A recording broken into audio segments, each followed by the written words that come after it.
जय श्री खाटू श्याम जी महाराज। नमस्कार, आपका स्वागत है आपके खुद के YouTube चैनल पर जिसका नाम है चाचा के फैक्ट्स। मेरा नाम नितिन है और आज मैं आपको प्रतीक की कहानी सुनाने वाला हूं। कौन है प्रतीक, उसके बारे में जानने से पहले थोड़ा अपने चैनल के बारे में बता देता हूं, अगर बहुत सारे लोग इसमें नए जुड़ रहे हैं तो। यहां आपको कहानियां मिलती है। अगर आपकी भी कोई कहानी है तो आपको डिस्क्रिप्शन बॉक्स में मेरा ईमेल आईडी और मेरा इंस्टाग्राम दोनों मिल जाएगा। आप मुझे इंस्टा पे मैसेज करेंगे, ठीक है। आरजे नितिन चाचा और चाचा के फैक्ट्स, ये दोनों आईडी मेरी हैं। आप मुझे मैसेज करेंगे, वहां पर हमारी टीम आपसे संपर्क करेगी और आपको एक व्हाट्सएप नंबर देगी जिस पर आप अपनी पूरी कहानी विस्तार रूप से हमारी टीम के साथ शेयर करेंगे। और हाँ, मैं एक और बात बता दूंगा आपको कि वो जो व्हाट्सएप नंबर है उस पर प्लीज़ कॉल मत करिए। मेरे को टीम से ही पता पड़ा कि उस पर बहुत सारे लोग कॉल्स कर रहे हैं, तो वो कॉल्स रिसीव नहीं होगी, only because we are not allowed to attend all the calls, ठीक है। तो आप मुझे मैसेज करिएगा, ज़्यादा बेहतर होगा। संपर्क में रहिए, बातचीत करते रहिए। अब शुरू करता हूं कहानी, लेकिन अच्छी लगती है तो लाइक जरूर करिएगा और हाँ, कमेंट में लिखिएगा जय श्री खाटू श्याम जी महाराज और अपना नाम और अपनी जगह बताना बिल्कुल मत भूलिएगा। मुझे बहुत अच्छा लगता है कि मुझे पता पड़ता है मेरे दोस्त कहाँ कहाँ से मेरे साथ जुड़ रहे हैं। प्रतीक MP के रहने वाले हैं, जबलपुर, ठीक है। और ये मिडिल क्लास फैमिली से हैं। किराए का मकान है, 2 छोटी बहनें हैं, एक छोटा भाई है। मम्मी देखभाल करती हैं और पापा रिटायर हैं। और पापा के रिटायरमेंट के बाद जो इनका पेंशन है ये ही घर खर्च चला रहा है। अब ये जो प्रतीक हैं, ऐसा नहीं कि ये पढ़े लिखे नहीं है। 10th और 12th में 95 और 98% लाने वाला लड़का, यानी पढ़ाई में अच्छा है। कॉलेज में भी बहुत ही अच्छे नंबर से पास आउट हुआ। कुछ सपने, कुछ उम्मीदें लेकर। सपने टूटने में देर नहीं लगती है, ऐसे टूट जाते हैं और ऐसा ही इसके साथ हुआ। इसको उम्मीद थी कि मैं कॉलेज से इतने अच्छे नंबर लेके पास आउट हुआ हूँ तो नौकरी तो मुझे बस 2 दरवाजे दूर है, मिल जाएगी, कोई परेशानी नहीं है। लेकिन वो दरवाजे आए ही नहीं। 1 महीना बीता, 2 महीना बीता, 3 महीने बीत गए।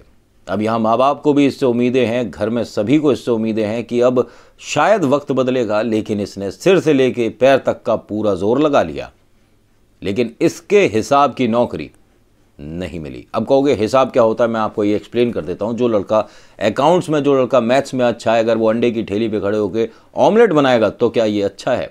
क्या वो वहाँ पर कामयाब हो पाएगा या उसे ये काम करना चाहिए? मैं ये नहीं कहता कि ऑमलेट जो बना रहे हैं या जो ठेली लगा रहे हैं, जो कि रेडी लगाते हैं, ये कोई काम छोटा है। हर किसी के लिए उसका काम बहुत अच्छा है, ठीक है। लेकिन एक हर किसी का हुनर होता है, हर किसी का टैलेंट होता है। फॉर एग्जाम्पल, सचिन तेंदुलकर साहब को आप लता मंगेशकर का काम दे दें और लता जी को आप कहें कि आप क्रिकेट खेलिए, तो नॉट पॉसिबल, ठीक है। दोनों अपने अपने काम में माहिर हैं, लेजेंड हैं, लेकिन इसके साथ स्थिति थोड़ी सी खराब होती चली जा रही है। ये जिस चीज़ में माहिर था उसे साइड करके अब हर तरह की नौकरियां ढूंढनी शुरू कर दी है, बस किसी तरह से घर में पैसा आ जाए। सबसे पहली नौकरी इसे जो मिलती है वो घर में अखबार डालने की होती है। क्यों? क्योंकि सुबह तो मैं वैसे ही उठता हूँ, तो चलो अखबार डाल के कुछ पैसे ले आऊँगा। बहाना, एक्सक्यूज़, अपने हुनर को दबाने के लिए शुरुआत यहाँ से हो गई इसकी। अब यहाँ इन्होंने सुबह अखबार डालना शुरू करा तो 3 घंटे में इनकी ये नौकरी हो जाती थी सुबह। अब जिस रास्ते से ये जाता था वहाँ एक बीच में बहुत ही अच्छा सा ढाबा पड़ता था। ढाबे वाले से जाकर नौकरी की गुहार लगाता है, उससे मदद मांगता है और कहता है कि अगर आप मुझे नौकरी देंगे तो मेरे भी घर में 2 वक्त की रोटी आ पाएगी। यहाँ मालिक को दया आती है और कहता है कि लेकिन बेटा, हमारे पास अभी जो कुक है, जो खाना बनाते हैं, वो अच्छे हैं, पुराने हैं और उनके हाथ का स्वाद लोगों को पसंद है, तो हम उन्हें तो हटा नहीं सकते। हाँ, ये काम हो सकता है कि तुम पढ़े लिखे लगते हो। उसने कहा पढ़ा लिखा हूँ, अंग्रेज़ी भी बोल लेता हूँ। अंग्रेज़ी को बहुत महत्वता दी जाती है भाई हिंदुस्तान में। हमारे देश में हिंदी से ज़्यादा प्राथमिकता अंग्रेज़ी को दी जाती है। मुझे नहीं समझ आता क्यों। आप यकीन नहीं मानेंगे, मेरे कुछ सेमिनार होते हैं, मैं कहीं जाता हूँ, बात करता हूँ, स्टेज पे होता हूँ, वहाँ हिंदी में बात करता हूँ। ऐसा नहीं कि अंग्रेज़ी नहीं आती, आती है, लेकिन मुझे अपनी मातृभाषा से पता नहीं इतना ज़्यादा लगाव क्यों है। आप अगर कहीं मेरे साथ बैठते हैं, बात करते हैं, वहाँ पर आपको मेरे हिंदी के शब्दों के चयन से पता पड़ जाएगा कि वास्तव में मुझे हिंदी से लगाव है। अरे अंग्रेज़ों ने ये अंग्रेज़ी छोड़ी तो अब अंग्रेज़ों को भी तो छोड़ दिया, तो अंग्रेज़ी भी छोड़ दो। कहीं भी इंटरव्यू पे जाते हैं तो वहाँ अंग्रेज़ी में बात होती है, पता नहीं क्यों होती है। तो यहाँ प्रतीक को उन्होंने जब सुना कि इसे अंग्रेज़ी आती है, उन्होंने कहा कि ठीक है, अगर तुझे अंग्रेज़ी आती है तो तुझे 2 काम करने होंगे। जो भी यहाँ पे आता है, मतलब हमारे मेहमान, उससे तू अंग्रेज़ी में जाके बात करेगा। क्योंकि आसपास कॉलेज हैं, बड़े बड़े कॉलेज हैं, बच्चे आते हैं, अंग्रेज़ी बोलते हैं, बड़ी बड़ी कंपनियां हैं, अंग्रेज़ी में बात करते हैं, तो उनसे तू अगर अंग्रेज़ी में बात करेगा तो हमें भी अच्छा लगेगा और हमारे भी ढाबे का नाम बढ़ेगा, तो ये काम तू कर ले। तो उसने कहा ठीक है, ऑर्डर लेना है, फिर उसके बाद क्या करना है? तो कहता है कि बेटा बर्तन भी साफ़ करने होते हैं। कहता मैं सब करूँगा। अगले दिन से वो नौकरी पर आ गया। भाई साहब अंग्रेज़ी में बात करता था, सबसे ऑर्डर लेता था, बर्तन साफ़ करता था, उसे कोई शर्मिंदगी नहीं थी, वो हर तरह से खुश था। अब जहाँ प्रतीक जॉब कर रहा था, अब जहाँ प्रतीक ढाबे पर नौकरी कर रहा था, वहाँ कुछ बच्चे आते हैं कॉलेज के और वो बड़े परेशान हैं और ये अक्सर आते रहते हैं। तो प्रतीक से हाय हेलो नमस्ते दुआ सलाम है थोड़ी सी। प्रतीक ने पूछा कि भाई क्यों परेशान हो, आज सभी बड़े चिंतित लग रहे हो। तो उन्होंने कहा कि प्रतीक भाई बहुत ज़्यादा परेशानी है, कल हमारा पेपर है अकाउंट्स का और हमसे 3 क्वेश्चन सॉल्व नहीं हो रहे हैं और जिनसे हम ट्यूशन पढ़ते हैं वो यहाँ है नहीं, क्या करें?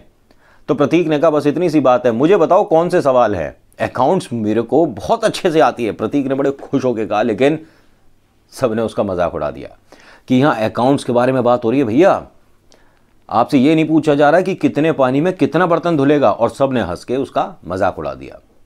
लेकिन प्रतीक को ये बात दिल पर नहीं लगी, ना उसे बुरा लगा, क्योंकि यहाँ उसके फेवरेट सब्जेक्ट के बारे में बात हो रही है, अकाउंट्स। प्रतीक ने कहा नहीं, अब तो तुम मुझे चाहे गाली दो चाहे कुछ भी कहो, मुझे पहले वो सवाल दिखाओ कौन सा है। अगर मैं नहीं कर पाया तो आज तुम सबको खाना मैं खिलाऊंगा, ठीक है? और अगर मैंने कर दिया तो तुम सब अब से मुझे मास्टर जी प्रतीक बोलोगे। तो सबने कहा कि ठीक है फिर मास्टर जी प्रतीक, आज आप हम सबको अपने पैसों से खाना खिलाओगे, क्योंकि ये सबसे मुश्किल सवाल है।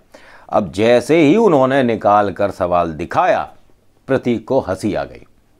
प्रतीक ने कहा कि इस सवाल के पीछे तुम इतने परेशान हो, मुझे तो लगा कुछ बहुत मुश्किल सवाल होगा। और यकीन मानिए अकाउंट्स में वो काफ़ी मुश्किल सवाल था, जिसको हंसकर उसने हंसी में उड़ा दिया।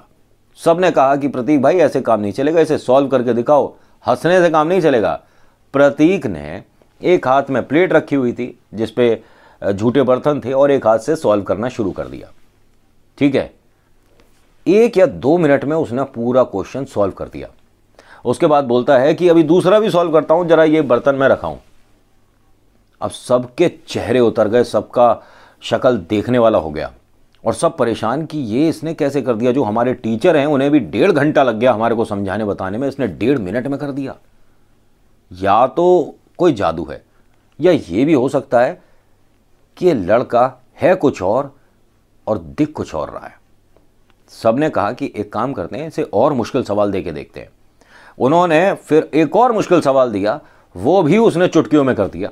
ये मानिए कि उस पूरी किताब को 1 घंटे में ख़त्म कर दिया। पूरी किताब को जो जो मुश्किल सवाल थे इनके सॉल्व करता चला गया। 1 घंटे में उनकी सारी परेशानियां ख़त्म और सब बच्चे इतने खुश कि हर किसी ने हल्ला मचाना शुरू कर दिया, मास्टर जी प्रतीक की जय हो, मास्टर जी प्रतीक की जय हो। प्रतीक बहुत खुश था। यहाँ उसे कुछ नहीं मिला जो उसे चाहिए, पैसा, घर के लिए सुकून नहीं मिला, बस थोड़ी सी देर की खुशी मिल गई, सिर्फ उसके टैलेंट, उसकी काबिलियत की वजह से।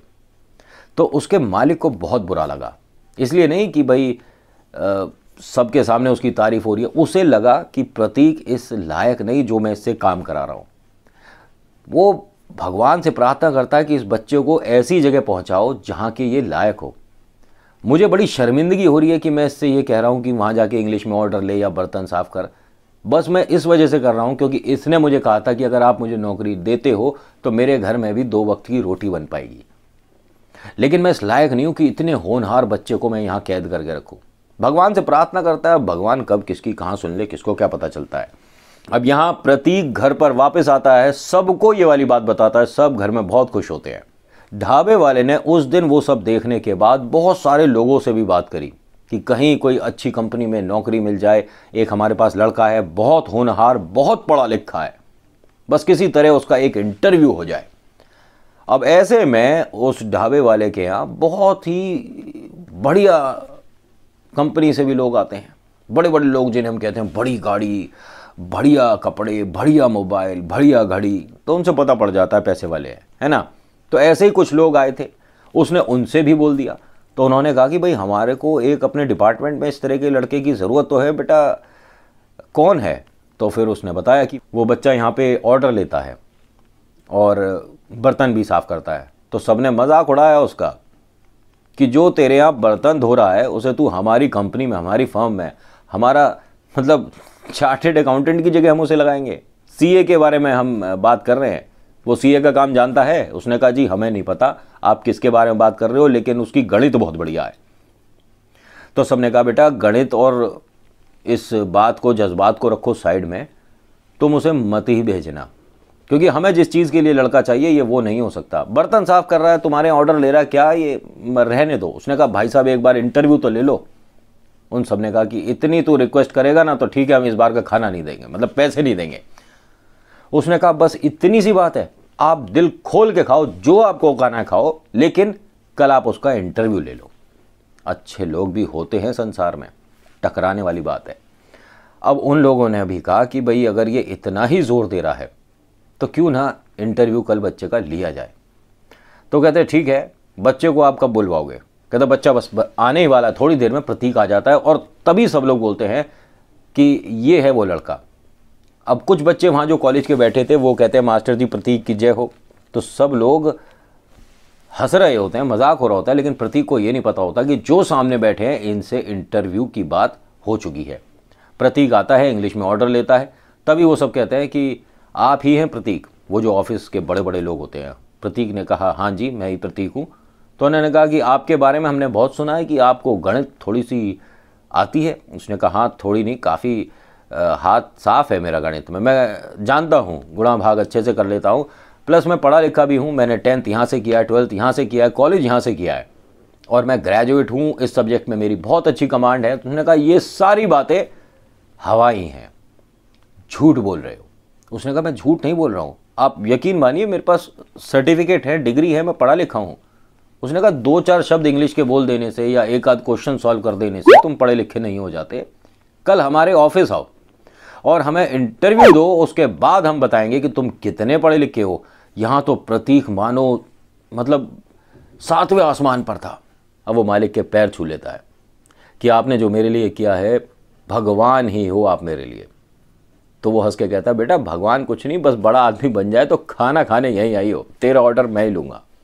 अब वो घर जाता है भागा भागा कि मेरे मालिक ने ऐसे ऐसे बात करी है, मेरा कल इंटरव्यू है। सब लोग खुश हैं घर में, क्योंकि उसे भी पता है कि इंटरव्यू वो आराम से पार कर लेगा, क्योंकि वो पढ़ा लिखा है और उसे उस सब्जेक्ट की अच्छी कमांड है। जो आदमी 100 में 100 लाता है उसके लिए आप मैथ्स में कुछ सवाल रखोगे तो उसके लिए तो बच्चों का खेल है। और वो सिर्फ इसलिए खुश था, चाहे यहाँ पर मेरे को पैसे कम मिले लेकिन मेरे को मेरे मन का काम मिलने वाला है। अब यहाँ भाई साहब सुबह सुबह फटाफट से नए कपड़े पहन के अपना चकाचक इंटरव्यू के लिए जाते हैं। ठीक है, इंटरव्यू होता है बहुत बढ़िया, सिलेक्ट हो जाता है, 17,000 रुपये तनख्वाह तय होती है। और यहाँ 17,000 रुपये सुनकर तो ये इतना ज़्यादा खुश है, जैसे ही वहाँ पर इंटरव्यू दे के बाहर निकल रहा होता है उसे बोला जाता है कि ये सारी बातें तो ठीक है प्रतीक, लेकिन कल तुम्हारे हम ओरिजिनल डॉक्यूमेंट्स देखना चाहेंगे। ये जो आप लाए हो ये सब फोटोकॉपी है, ओरिजिनल डॉक्यूमेंट आप हमें देंगे और वो 3 महीने हमारे ऑफिस में जमा रहेंगे। तो वो कहता है ठीक है मेरे पास है 10th 12th और अपना मेरे पास डिग्री वगैरह सब है, मैं आपको कल ओरिजिनल लेके आता हूँ। अब सब खुश हैं, घर में पार्टी का माहौल है। 150-200 रुपये की आज लड़के ने मिठाई भी खरीद ली है। ये मानिए ये 200 रुपये इसके कम से कम 10 या 12 दिन का खाना है, लेकिन खुश है, खुश है, सबको खुश देखना चाहता है। तो 200 रुपये की मिठाई थोड़ी बहुत ले गया और घर पे और अपने उन मालिक को भी खिला के आया। अब रात नहीं कट रही इससे कि मेरे को सुबह जाना है डॉक्यूमेंट देने और फिर उसके बाद परसों से नौकरी शुरू हो जाएगी। घर वाले बहुत खुश हैं, टीका लगाते हैं, भगवान के सामने दिया जलाते हैं और बहनें खिंचाई करती है कि भैया उनसे कहो कि पहले दिन ही तनख्वाह दे दे, हमारे को बहुत सारी शॉपिंग करनी है। वो भी बहुत खुश है कि हाँ उनसे कहूँगा मेरी दीदी ने मेरे से पैसे मांगे इसलिए तनख्वाह पहले दे दो, बहुत खुश है वो। अब भाई साहब के हाथ में उनके डॉक्यूमेंट्स हैं और वो अपने उन लाला जी से जो जिनके यहाँ वो काम करता है आशीर्वाद लेके ऑफिस जा रहा होता है। वो भी अब उसके घर के सदस्य बन चुके हैं। जैसे ही आशीर्वाद ले रहा होता है तो उसके मालिक कहते हैं कि तेरे चेहरे पर यहाँ कुछ लग रहा है, पहले एक काम कर मुंह धो ले, ऑफिस में ठीक नहीं लगेगा। तो उसने भी देखा शीशे में कि हाँ चेहरे पर कुछ लग रहा है। तो कहता है मालिक मैं फिर ये जो मेरे कागज़ हैं मैं यहाँ टेबल पर रख देता हूँ उसके बाद मुँह हाथ धो लेता हूँ अंदर जाके। वो कहते हैं हाँ ठीक है। वो कागज़ रख देता है, टेबल होती है ना बाहर जिस पे वो ऑर्डर लेता था, लोग खाना खाते हैं, उस पर वो अपने डॉक्यूमेंट्स वगैरह रख देता है, अंदर जाता है मुँह हाथ धोने। तो वहाँ एक बस रुकी हुई होती है, बस के पीछे लिखा होता है बड़ा बड़ा, हारे के सहारे खाटू श्याम बाबा हमारे, ठीक है। अब वो जा रही होती है खाटू श्याम। प्रतीक जैसे ही मुँह हाथ धो के बाहर आता है तो देखता है कि उसके डॉक्यूमेंट कोई और भाई साहब अपने हाथों में लिए आगे जा रहे हैं और वो बस में चढ़ रहे हैं। प्रतीक पीछे से बहुत तेज तेज आवाज़ देता है लेकिन वो नहीं सुनते, बस चल पड़ती है। अब प्रतीक भागना शुरू करता है, वो जो ढाबे के मालिक हैं वो भी बहुत आवाज़ देते हैं लेकिन कोई नहीं सुनता और बस रफ्तार पकड़ लेती है। प्रतीक भागते भागते गिर जाता है, उसके काफ़ी चोटें आती हैं। उसे अपनी चोटों का कोई परवाह नहीं है, उसे कोई दर्द नहीं हो रहा, खून निकल रहा है, शर्ट फट चुकी है, ठीक है, लेकिन उसे कोई दर्द नहीं हो रहा। उसकी आंखों में आंसू है और जुबान पे बहुत सारी गंदी गालियां उस आदमी के लिए, क्योंकि मन दुख रहा है। डॉक्यूमेंट जा रहे हैं, नौकरी जा रही है, घर परिवार की खुशियां जा रही हैं, माँ बाप के सपने जा रहे हैं, उम्मीद जा रही है, किस्मत जा रही है। और आपको भी पता है एक बार डॉक्यूमेंट्स खो जाएं तो यूनिवर्सिटी से और हर जगह से कलेक्ट करने में समय तो लग ही जाता है। और अगर ओरिजिनल के ऊपर डुप्लीकेट लिखा हुआ आ जाए ना तो बहुत सारी बड़ी बड़ी कंपनियां तो नौकरी भी नहीं देती। अब यहाँ उसे सब कुछ दिख गया इतनी सी देर में और वो रोना शुरू कर देता है। उसके मालिक जो होते हैं ढाबे के वो भी कहते हैं कि ये बस जो है मैंने नंबर देख लिया है, तू परेशान मत हो, ये जैसे ही वहाँ पहुँचेगी राजस्थान मैं इनसे संपर्क करूँगा, तेरे कागज़ मिल जाएंगे, तू बेटा परेशान मत हो। तू जाके उन मालिक से बात तो कर, तेरे को डॉक्यूमेंट जो हैं मैं बोल दूंगा उन्हें कि मैंने भी देखे हैं, ओरिजिनल डॉक्यूमेंट हैं, मिल जाएंगे। वो रोता है कि नहीं मालिक ऐसा नहीं होता, हर किसी की कुछ अपनी शर्तें होती हैं, नियम कायदे कानून होते हैं। उन्होंने साफ कहा है कि 3 महीने आपको हमारे पास अपने डॉक्यूमेंट रखने होंगे, बिना इसके नौकरी नहीं मिलेगी। बहुत परेशान वो कहता है एक बार जाके बात तो कर। वो कहता है नहीं हो पाएगा। अब वो रोता रोता अपने घर जाता है, माँ बाप को, बहन भाई को, सबको सारी बात बताता है, लेकिन सबको सब कुछ सुनाई दे रहा होता है सिर्फ माँ के अलावा। माँ को सिर्फ उसकी चोटें दिख रही हैं। बार बार ये कहती है कि पहले मुँह हाथ धो ले, यहाँ दवाई लगा दूंगी, पहले मुँह हाथ धो ले। उसे नहीं पता डॉक्यूमेंट खो गए, नौकरी मिली नहीं मिली, माँ को नहीं मतलब, माँ को बस चोट दिख रही है। अब वो रो रहा है, परेशान है, माँ बाप भी परेशान है कि उम्मीदें हमें बहुत थी लेकिन ये हमारे साथ गलत हो गया। हमारे बच्चे के साथ तो गलत हुआ लेकिन हमारे भी सपने टूट गए। तो प्रतीक की माँ इसके पास आती है और कहती है कि बेटा क्यों ना हम भी हाथ जोड़कर उनसे विनती करें कि हमारे बेटे को आप नौकरी दे दो, कागज़ हम ज़रूर जमा करेंगे। माँ को नहीं पता मार्कशीट क्या है, डिप्लोमा क्या है, डिग्री क्या है, नहीं पता माँ को, बस ज़रूरी कागज़ पता है, संभाल के रखे। वो कहता माँ ऐसा नहीं होता है। तो उसके पापा भी बोलते हैं, सब बोलते हैं, तो उसे ये लगता है कि एक बार ऑफिस में जाकर सब लोगों से बात करके तो देखूं। अब प्रतीक बहुत ज़्यादा मायूस है, रात भर नींद नहीं आई। एक रात इसलिए नींद नहीं आई थी क्योंकि खुशी थी, और आज इसलिए नींद नहीं आई क्योंकि उससे ज़्यादा बड़ा दुख है, उससे बड़ा गम है। बहुत सारे लोग अभी यहाँ सोच रहे होंगे कि खाटू श्याम बाबा की कहानी है, लेकिन बाबा का अभी कहीं अता पता नहीं है। बाबा पूरी कहानी में है। अगर इस कहानी को आप दोबारा से सुनोगे, पूरी सुनोगे, तो आपको पता पड़ेगा कि मैंने कहाँ कहाँ आपको इशारे से बाबा से मिलवाया हुआ है। अब ज़रा ध्यान से सुनिएगा। अब प्रतीक पहुँचता है अपने ऑफिस और वहाँ जाकर ये बोलता है कि सर अगर आपको मेरी बात पर भरोसा हो तो मैं आपको बताऊं, मैं बड़ी परेशानी में हूं। उन्होंने सभी ने कहा कि भाई बताओ क्या परेशानी है। फिलहाल तो हमें आपको देख के ये लग रहा है कि कोई एक्सीडेंट हुआ। उसने सारी बात सच सच बताई, बिना किसी झूठ की मिलावट से। ऐसे ऐसे मैं यहाँ गया था, मुँह हाथ धो रहा था, मेरे कागज़ उठा के कोई ले गया, और किसी बस के पीछे कोई मंदिर है किसी बाबा श्याम का, उसके जा रहे थे और वो चोर आदमी मेरे सामान लेके भाग गया। अब मेरे डॉक्यूमेंट पता नहीं कब बनेंगे, और मैं तो ऐसे इंसान को भी चोर मानता हूँ और ऐसे भगवान को भी, जो कि मेरी किस्मत मेरे से छीन के ले गए उसके भक्त। बहुत ज़्यादा उसने बाबा श्याम को भी गुस्सा दिखा दिया। तो मालिक ने कहा कि अच्छा तू नहीं जानता कि कौन है खाटू श्याम बाबा? उसने कहा नहीं मैं नहीं जानता, और मुझे जानना भी नहीं है। मैं किसी की भगवान की पूजा ही नहीं करता, और मैं क्यों करूं? मैं इसलिए नहीं करता कि अगर मैं भगवान की पूजा करूंगा, उनसे मिन्नत मांगूंगा, उनके लिए भी मुझे कुछ करना पड़ेगा, और उसके लिए मैं सक्षम नहीं हूं। हमारे हालात नहीं हैं ऐसे, इसीलिए मैं आपकी इस नौकरी से बहुत ज़्यादा खुश था, लेकिन अब कैसे करूँगा। अगर आपको मेरी बात पर यकीन है तो ठीक, वरना मैं आपसे हाथ जोड़कर माफ़ी ही मांग सकता हूँ कि मैंने आपका कीमती वक्त ख़राब किया। उन्होंने कहा कि कीमती वक्त आपका तब ख़राब होता अगर आप हमसे आज मिलने नहीं आते। वो कहता मैं समझा नहीं। वो कहता है जिनको तुम बोल रहे हो ना कि कौन खाटू श्याम बाबा या कौन सा भक्त कोई चोर उड़ा के ले गया, या आपके पास पैसे नहीं हैं भगवान पर दिया जलाने के, भगवान पर आस्था दिखाने में जो आपका पैसा खर्च होता है वो आपके पास नहीं है। अगर हम दें तो करोगे खर्च। तो प्रतीक बोला मैं समझा नहीं। वो कहता है देखो तुम्हारी और हमारी बात 17,000 रुपये में तय हुई है कि मैं आपको 17,000 रुपये महीना दूंगा, ठीक है। प्रतीक ने कहा हाँ जी ठीक है। तो उसके मालिक बोलते हैं कि अगर हम तुम्हें 20,000 रुपये महीना दें तो क्या तुम वो 3,000 भगवान पर खर्च करोगे? छोटा सा सवाल है। तो वो हंस के कहता है कि यानी आप मुझे नौकरी अभी भी देने के लिए राजी हैं? उसने कहा जो तुम कह रहे हो ना, किसी भगवान के जा रहे थे, खाटू श्याम जी जा रहे थे और कोई चोर उड़ा के ले गया, तो वो चोर जो था ना वो वहां मंदिर से वापस लौटा है, ठीक है, और यहां तुम्हारे डॉक्यूमेंट्स दे के चला गया तुम्हारे आने से पहले। अब यहां प्रतीक की आंखों में आंसू आ गए कि लेकिन आपके पास उसने डॉक्यूमेंट्स क्यों पहुंचा दिए?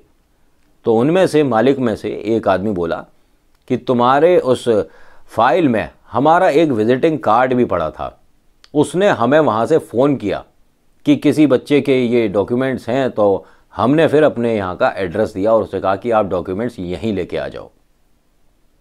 उसने आने जाने का कोई किराया नहीं लिया, और तो और यहाँ पर हमसे माफ़ी मांग के गया कि उस बच्चे से बोलना कि गलती से मैंने अपने कागज़ समझ के उठा लिए थे और मुझे माफ़ करे।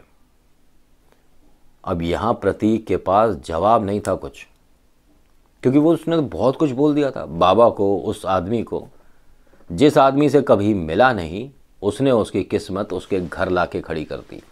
जिस आदमी से कभी जिक्र नहीं हुआ बाबा का, उसने बाबा से मुलाकात करा दी। अब वो जो मालिक बैठे थे वहाँ पर, उन्होंने दिखाई एक बहुत ही प्यारी बाबा की फ़ोटो कि ये जो आप पीछे देख रहे हैं ना, इतनी बड़ी तस्वीर, जिनकी वजह से आप इस ऑफिस में हैं और जिनकी वजह से ये ऑफिस है, ये है खाटू श्याम बाबा, और इन्हीं के यहाँ वो बस जा रही थी और वहीं से वो आदमी वापस लौट के आपके डॉक्यूमेंट्स दे के गया है। तो अब बताओ प्रतीक बाबू, 17,000 रुपये आपके और 3,000 रुपये बाबा के, करोगे नौकरी? प्रतीक ने हंसकर हाथ मिला लिया। वो जॉब प्रतीक को मिल गई।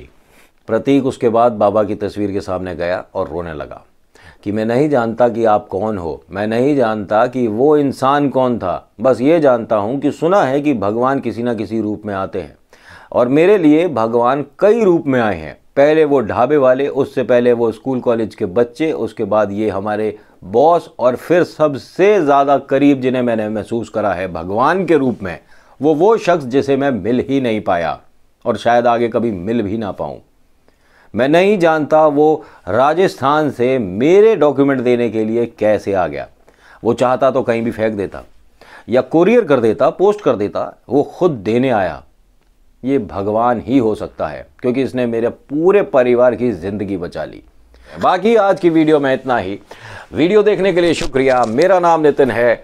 मुलाकात करूंगा आपसे अगली वीडियो में। जय श्री खाटू श्याम जी, जय श्री खाटू श्याम नरेश, हर हर महादेव। धन्यवाद।